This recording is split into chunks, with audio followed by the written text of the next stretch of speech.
Donc, je vais commencer les petits mots d'introduction. D'abord, pour vous remercier effectivement d'être là, d'avoir dit présent. Depuis longtemps voilà, mon conseiller politique, M. Jean-Jacques Forti, ma conseillère de presse, ou ma press officer, comme je dis, la traduction en français c'est toujours plus difficile, qui ont voulu faire ça depuis quelques temps, mais bon, entre la Covid-19 et beaucoup d'autres choses qui nous font l'année passée avec la guerre en Ukraine aussi, je dois dire, qui ont fait qu'on a dû passer du temps vraiment à beaucoup bosser. Et même si on a dû faire ça avant, voilà, c'est maintenant l'opportunité de pouvoir échanger un peu avec vous sur les questions d'actualité, en particulier parce qu'il va y avoir aussi bientôt, à cause de vraiment la remontée du Gabon sur les questions environnementales, changement climatique et la protection de la biodiversité, qui était vraiment je dois vous dire, mon point de clé pour pouvoir déverrouiller nos relations au début. Parce que, comme vous le savez, on a eu un dialogue politique intensifié en 2019 suite à une période un peu d'accalmie ou de froidesse entre l'Union européenne et le Gabon. Je peux dire aujourd'hui que les relations, c'est vraiment entre partenaires, que ça se passe très bien.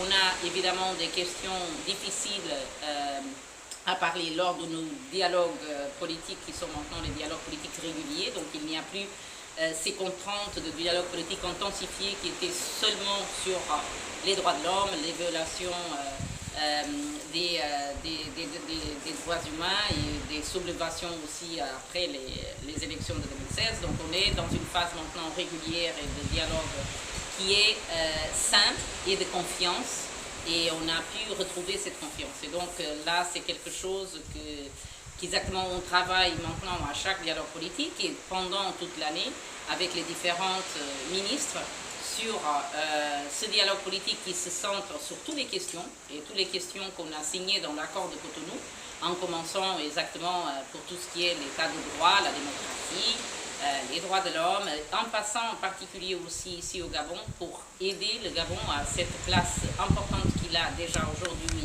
connue internationalement avec ses ambitions et ses capacités d'être vraiment leader au point pour le changement climatique et la protection de l'environnement, en particulier de la biodiversité et de ces forêts du bassin du Congo. Et exactement, ça montre qu'on va avoir en mars, le 1er et 2e, le One Forest Summit. Ce n'est pas pour rien, c'est parce qu'exactement, le Gabon a pris cette place et on veut, en tant que partenaire, l'aider à se consolider dans ses ambitions, parce que c'est les enjeux d'aujourd'hui qu'on doit absolument, sont les plus importants. C'est exactement de tout ce qui est lié au changement climatique et aux millions d'espèces que tous les années disparaissent. Et vous avez ici une forêt qui est une richesse incroyable, les forêts tropicales, qui doivent être préservées pour le bien-être de toute l'humanité. Et ce poumon que vous avez, qui est le deuxième poumon au monde, doit être préservé avec la façon de faire à la gabonaise, qui a été la meilleure de toute l'expérience sous-régionale du bassin du Congo. Et donc on travaille davantage sur ces questions, mais on travaille, comme je dis, dans toutes les questions.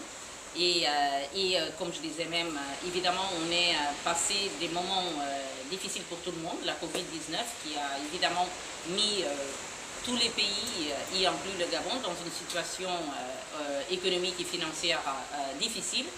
Et tout de suite après, ou encore pendant, on a eu la guerre en Ukraine, l'invasion de l'Ukraine par la Russie, qui évidemment pour nous Européens, vous le savez que c'est quelque chose qui nous touche directement et qui a des impacts au niveau international.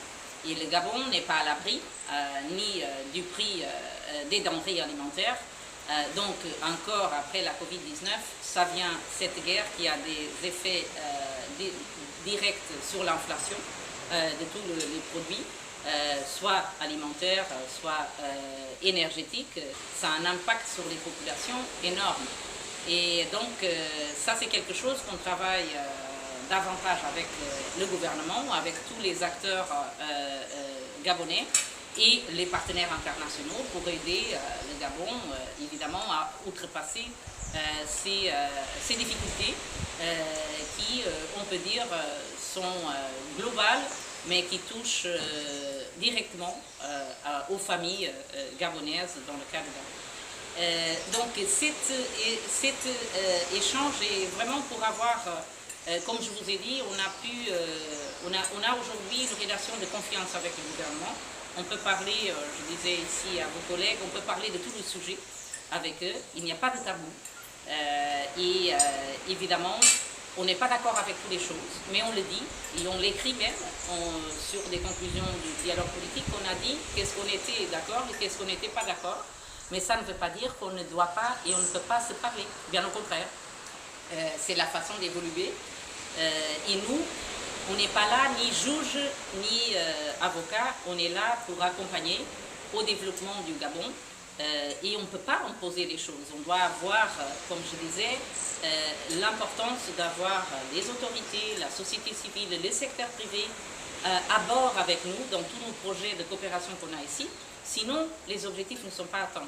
Et ça, même qu'on les a tous quelquefois, c'est difficile pour des raisons que vous connaissez mieux que moi, mais ça fait partie exactement de notre but ici aussi de travailler, soit on a des projets et des facilités qui sont en cours, par exemple la lutte contre la corruption, blanchissement d'argent, etc.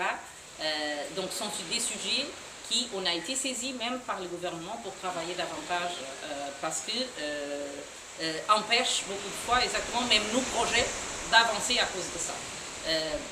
Donc voilà, je voulais surtout vous dire que je sais que, et on m'a déjà posé la question, on entre dans une phase aussi critique ici pour les élections.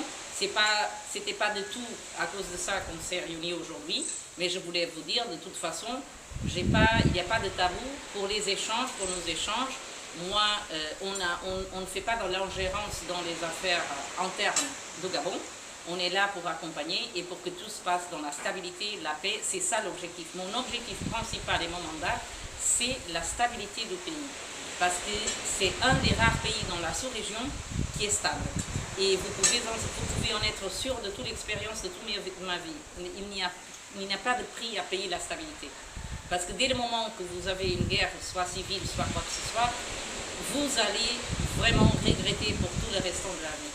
Et c'est la pire chose. Et donc ça, c'est le plus important, c'est exactement, et mon mandat et le principal, c'est la paix et la sécurité, que je travaille avec la CAC, avec les Nations Unies, avec le gouvernement évidemment, pour que cette stabilité continue. Et donc voilà, n'hésitez jamais à nous, quand vous avez des questions sur quelque chose que vous avez entendu de la délégation de l'Union européenne sur nos politiques, soit nationales ou internationales, n'hésitez pas à nous saisir, à moi, à mon conseiller politique, à mon agent de presse, parce que vraiment, il n'y a pas de question taboue.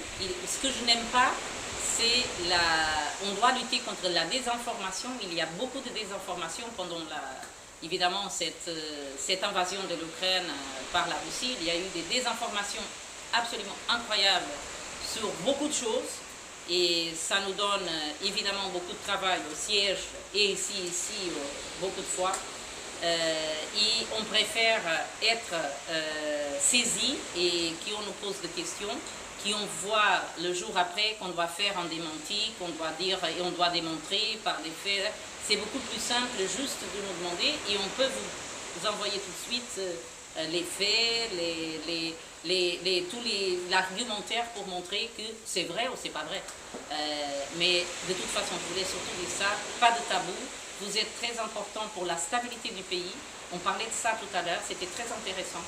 Parce que vous contribuez énormément, beaucoup plus, peut-être que le normal citoyen le pense, mais vous le savez, que vous contribuez beaucoup à la stabilité du pays.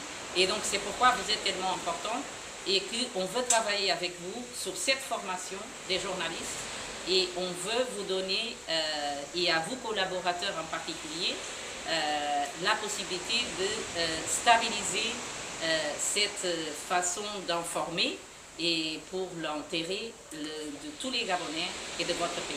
C'est ça le but.